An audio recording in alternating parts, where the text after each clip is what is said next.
नमस्कार दोस्तों, मैं नीना खजूरिया एक बार फिर आप सबके फेवरेट चैनल खजूरिया कॉम्प में बहुत बहुत स्वागत करती हूँ।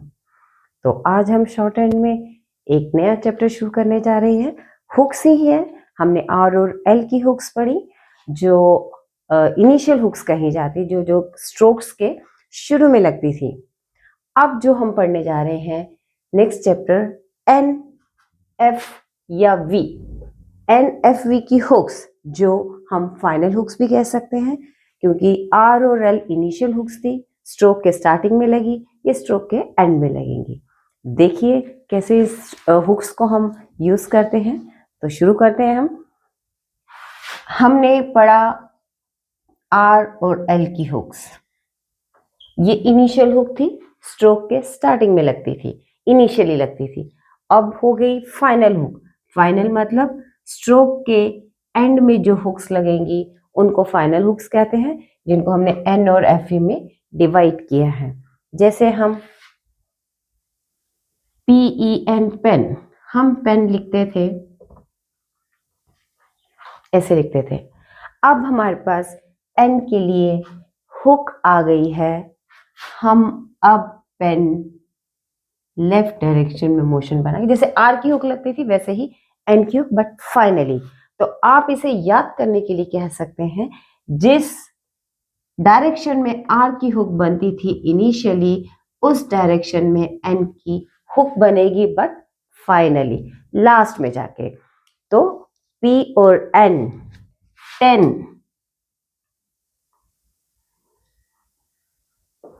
T और N, 10, फाइनल में आपकी लेफ्ट साइड। हम दोनों हुक भी इकट्ठे लगा सकते हैं। TR, अब TR की हुक भी हमारे पास है, और N, train.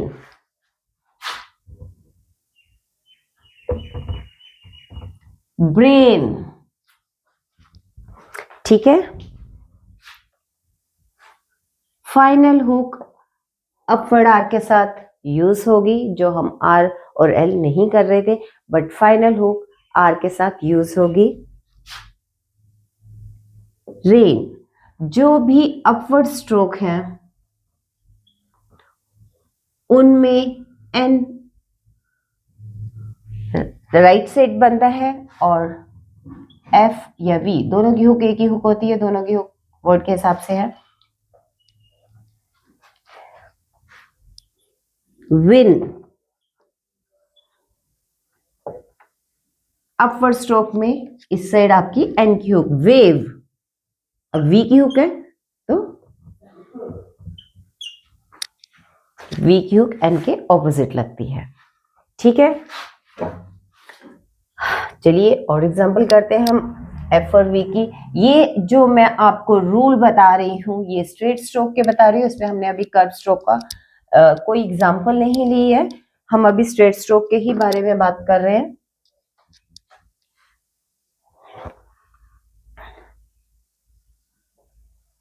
Coin,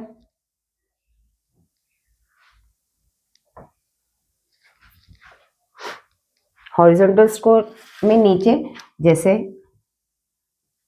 crane. Are की हुक भी लग गई, फाइनली एन की हुक भी लग गई।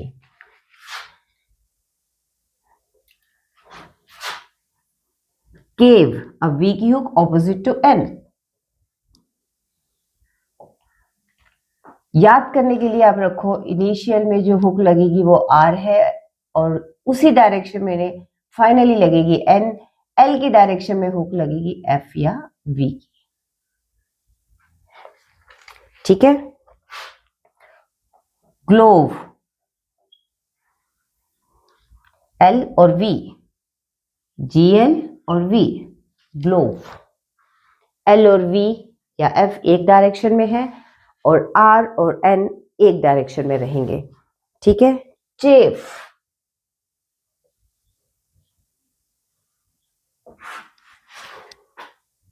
तो यही चेन बन जाएगा अगर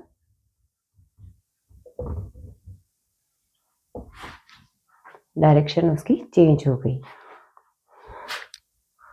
अब देखो ये सारे आपके स्ट्रेट स्ट्रोक थे। हम अब देखेंगे कर्व स्ट्रोक में क्या डिफरेंस है। हमने आर और एल की कर्व के स्ट्रोक की हुक्स पढ़ी थी कि कर्व स्ट्रोक में डिफरेंस क्या है। आर छोटी हुक बनती थी और एल ब्रॉड में बनती थी। अब फाइनली इसमें क्या दिया है इन्होंने,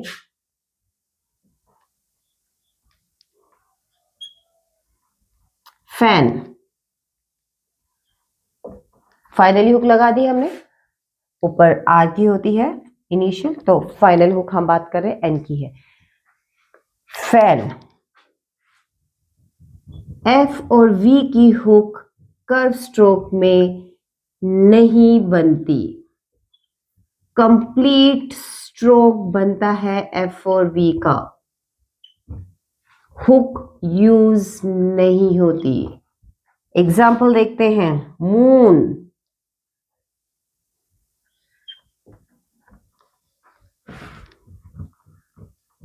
मूव, वी आया, हम हुक कर्व के साथ नहीं लेते। Line,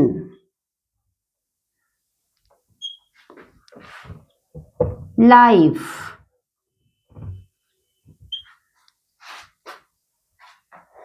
okay. नाइन,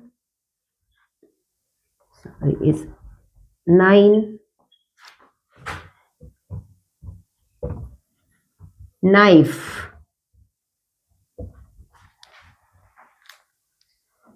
कर्व के साथ सिर्फ एन की हुक लगेगी, एफ और वी की हुक नहीं लगेगी, कंप्लीट स्ट्रोक बनेंगे। फैन, मून, लाइन, नाइन, तो यहाँ वी और एफ के जो भी वर्ड्स आएंगे कर्व स्ट्रोक के साथ वो कंप्लीट स्ट्रोक में ही बनेंगे। ठीक है। नेक्स्ट, एल और एन। हमें पता है एल हम डाउनवर्ड भी बनाते हैं, एल हम डाउनवर्ड भी बनाते हैं, तो हुक फाइनल डाउनवर्ड एल को भी लगेगी, उसमें कुछ भी चेंजेस नहीं है। जैसे गैलन, गैलन हम बनाते हैं। अब यही फॉलन हो जाए, हम बात करें एल और एन की। फॉलन, डाउनवर्ड एल और एन, डाउनवर्ड एल के साथ भी फाइनली एन की हुक लग सकती है, चाहे एक स्ट्रोक हो रहा है। श भी अपवर्ड बनता है, डाउनवर्ड भी बनता है कई केस में, तो हम एन की हुक फाइनली इन दोनों को लगा सकते हैं। श प्लस एन, कोई भी वर्ड है अगर श अपवर्ड बना रहे हैं आप और आपको एन की हुक लगानी पड़े तो आप बेझिझक लगा सकते हो, उसमें कोई प्रॉब्लम नहीं है। सिचुएशन, श और एन की हुक लग गई।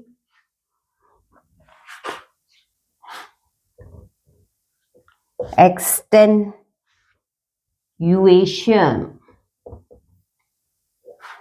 एक्सटेन्युएशन, एक्सटेन, अब श ऊपर जाएगा और एन की हुक आएगी। तो हम अगर श किसी भी केस में श को ऊपर लेते हैं तो हम उसको फाइनली आर की हुक लगा सकते हैं। अगर हम एल को नीचे लेते हैं किसी भी केस में स्ट्रोक बनाते समय, हमें पता है एन के बाद एल नीचे ही बनता है, तो इन दैट केस हम फाइनली एन की हुक दोनों को लगा सकते हैं, उसमें कोई प्रॉब्लम नहीं है। ठीक है। अब क्या है, फाइनली जब भी साउंड आए, अब हर जगह हम एल की हुक और या एफ वी की हुक नहीं लगाएंगे। आप हम शॉर्ट हैंड में फ्रॉम वेरी फर्स्ट चैप्टर एक चीज पढ़ते आ रहे हैं कि जब भी लास्ट में साउंड आ जाती है तो स्ट्रोक आपका कंप्लीट बनता है, शॉर्ट फॉर्म्स नहीं बनती हैं। Like puff, fun, man. हम एग्जांपल लेते हैं। पफी, एफ के बाद साउंड आई। Funny, many. पफ आपका पी और एफ की पी और एफ की हुक बन जाएगी। फन, एन की हुक, कर्व में एन की हुक लगती है, मेन, एन की हुक। अब यहाँ सभी में एफ फाइनली साउंड है, तो यहाँ हम हुक नहीं लेंगे, यहाँ हमारा कंप्लीट एन या एफ जो भी है उसका स्ट्रोक बनेगा, बिकॉज इनके पास वोवल है जो हमने शो करना है। जब भी फाइनली साउंड आए, चाहे वो डिप्थोंग हो, चाहे वो ट्रिफॉन्स हो, चाहे वो वोवल्स हो, तो वो स्ट्रोक शॉर्ट फॉर्म में नहीं चलता, उसे हमें कंप्लीट ही बनाना पड़ता है। तो ये तो हो गए आपके बेसिक रूल एफ एन के। अब मिडल में भी हम इन्हें यूज कर सकते हैं। ये तो हमने एक सिंपल वर्ड्स जो बेस है उसके बारे में बात की, तो मिडल वाला हम नेक्स्ट चैप्टर में कवर करेंगे। एक बार फिर से इसे रिवाइज करते हैं। एल, एन और एफ वी। आर वाली आप इजी तरीका ये कि इनिशियल हुक की साइड ही एन होता है, आप इसे याद कीजिए। एल की साइड एफ और वी की स्ट्रोक और सॉरी हुक बनती है। ट्रेन मैं दोनों कवर करके बताती हूँ, आर और एन। जिस डायरेक्शन में आ रहा है उस डायरेक्शन में एन है।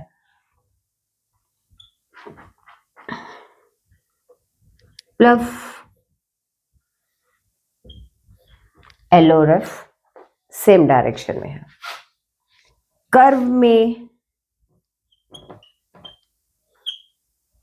कर्व में सिर्फ एन की हुक है। अगर कर्व के साथ एफ और वी आता है तो वो कंप्लीट बनता है। Move, okay. अगर लास्ट में वोवल आ जाता है तो वो स्ट्रोक कंप्लीट बनता है। फनी,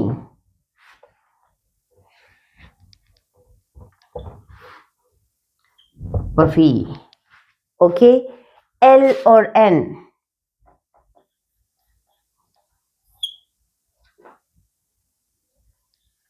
अगर नीचे भी जाना पड़ा एल को तो वो एन की हुक को लगाएगा, और शन अगर एक्सटेंशन आए तो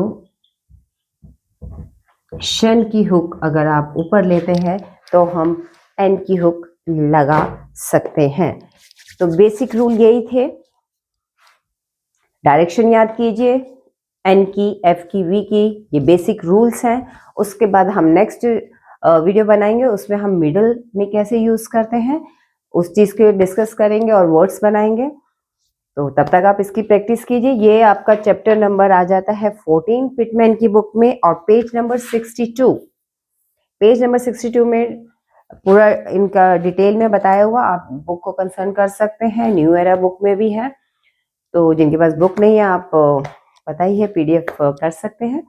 तो आज के लिए इतना ही। Thank you.